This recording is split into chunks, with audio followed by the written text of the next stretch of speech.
Milli qəhrəman Ərəstun Mahmudovun anası vəfat edib. Şəhidin anası Sufayi Mahmudova yaşadığı İsmayıllı rayonunun Pirəbil Qasım kəndində 90 yaşında dünyasını dəyişib.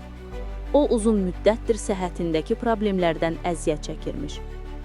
Qeyd edək ki, Ərəstun Mahmudov 1957-ci ildə anadan olub, Leningrad vilayətində mülki aviasiya məktəbini bitirib. O, 1-ci Qarabağ müharibəsində helikopterin bort mexaniki kimi iştirak edib. Onun cəbhəyə son uçuşu 1992-ci ilin yanvarın 28-də olub. Ağdam-Şuşa marşrutu üzrə hərəkət edərkən Mi-8 helikopteri erməni quldurları tərəfindən raketlə vurulub. Bütün heyətlə birlikdə Ərəstun Mahmudov da həlak olub. Milli qəhrəmanın oğlu, bort operatoru olan Elnur Mahmudov da atasının taleyini yaşayıb.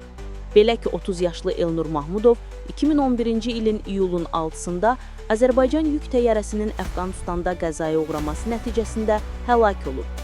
O, Bakıda Şəhidlər Xiyabanında dəfn edilib.